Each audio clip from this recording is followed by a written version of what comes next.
வணக்கம் இந்தியா. இன்று ஒரு தகவல். இன்றைய தினம் நாம் பேச இருப்பது மார்க்கெட்டினுடைய சில முக்கியமான விஷயங்களை தான். ஏன்னா ராபின்ஹுட் இன்வெஸ்டர் போல நமது இந்திய பங்குச் சந்தையிலே கடந்த ஒரு 2 வருடத்திற்குள் நிறைய முதலீட்டாளர்கள் உள்ளே வந்திருக்கிறார்கள். அவருக்காக தான் இந்த பதிவு. இந்திய பங்குச்சந்தை பார்த்தோன்னா இப்போ நம்ம அந்த க்ரூட் ஆயில் ஷாக்கை ஃபேஸ் பண்ணிகிட்ருக்கோம்.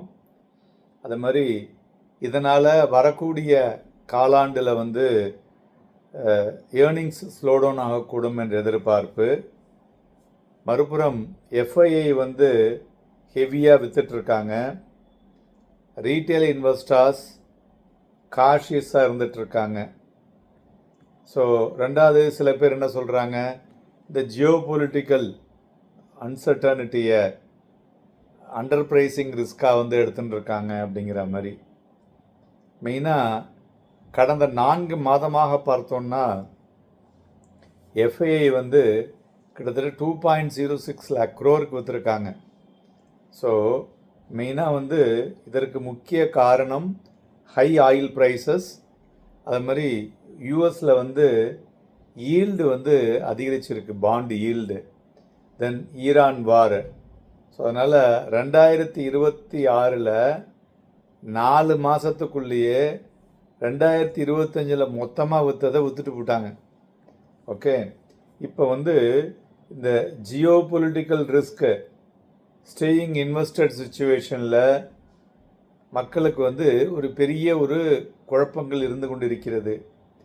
ஓகே, இந்த ரிமார்க்கபிள் கன்சிஸ்டன்சி, அப்புறம் டிசிப்ளினை கரெக்டாக சூஸ் பண்ணி பேஷன்ஸ் அண்டு ஒரு கன்விக்ஷன் முதலீட்டில் இருக்கிறவங்க இந்த பேனிக்லேருந்து வெளில வந்தாங்கன்னா அவங்க ஒரு அந்த மைண்ட் செட்டு ஷிஃப்ட் ஆகி ஒரு admitting the market every possible stimulus, அதாவது ஒரு ஷார்ட் டேர்முக்கு இந்த மாதிரியான வீக்னஸ் இருக்கும் என்பதை புரிந்து கொண்டு பண்ணுவர்கள் பங்குச்சந்தையிலே கடந்த பழைய விஷயங்களை பார்க்கும் பொழுது அவங்கெல்லாம் ரொம்பவும் பெருசாக ஜெயித்தவர்களாக தான் இருக்கிறார்கள் என்று சொல்லலாம். மேலும் இந்த சமயத்தில் நாம் மத்திய அரசாங்கத்துக்கும் சில விஷயங்களை அறிக்கையை வெளியிட்டுள்ளோம்.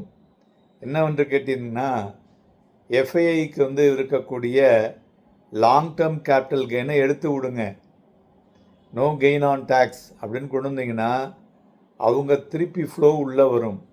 இப்போ நமக்கு என்ன கரண்ட் அக்கௌண்ட் டெஃபிசிட், நமக்கு இன்ஃப்ளோ இல்லை, அவுட்ஃப்ளோ அதிகமாக இருக்குது. அதை தடுப்பதற்கு இது மாதிரி பண்ணினாங்கன்னா இப்போ இவங்க தேவையில்லாமல் நம்ம எல்லாத்துலேயும் அதிகமாக போகிற அமௌண்ட்டை இது மாதிரி உள்ளே வர்றதன் மூலியமாக தடுக்க முடியும். ரெண்டாவது, இந்திய மார்க்கெட் இந்த மாதிரி அண்டர் பர்ஃபார்மன்ஸ் பார்க்கும் பொழுது குளோபல் மார்க்கெட்டில் இது ஒரு அண்டர் பர்ஃபார்மன்ஸ்னே சொல்லலாம். நிறைய பேர் எங்கிட்டே கேட்டாங்க, யூஎஸ் மார்க்கெட்லாம் பறக்குது, யூஎஸில் டெய்லி நியூ ஹை, மக்கள்லாம் அங்கே ஏகப்பட்ட பணம் பண்ணுறாங்க, இந்தியாவில் 2024 மிட்டுக்கு அப்புறம் பெரிய பணத்தை பண்ண முடியல, so weaker global local currency, domestic market கன்சாலிடேஷன்னே சொல்லிகிட்ருக்கீங்க. ஸோ இது என்ன ஆகும்? அதுமாரி இந்த மிடில் ஈஸ்ட் கிரிசிஸ், இதனால் எஃப்ஐஐ விற்றுட்ருக்கான், ஒரு மல்டிபிள் ஹெட்வின்ஸ் நம்மளுடைய சந்தைகளில்.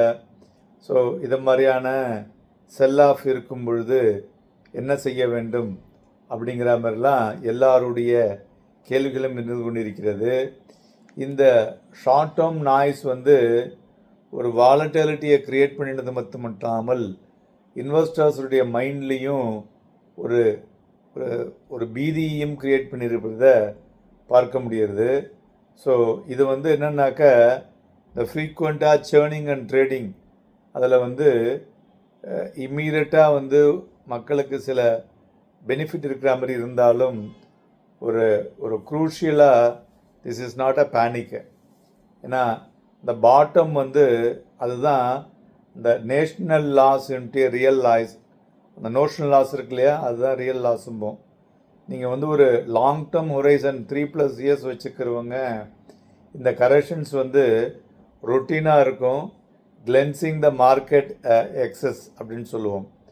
ஸோ அதனால் நிறைய பேர் இந்தியாவோட க்ரோத் ஸ்டோரி முடிஞ்சு போச்சு அப்படின்னா அதெல்லாம் முடியல.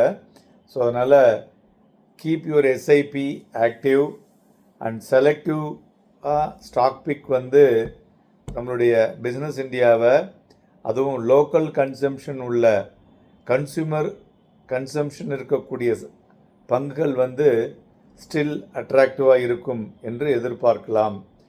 ஸோ எமர்ஜிங் ஸ்ட்ராங் செக்டார் அப்படிங்கிற போது டிஃபென்ஸ் அண்ட் இண்டஸ்ட்ரியலும் ஒரு நல்ல ஒரு பெனிஃபிட் இருக்குது.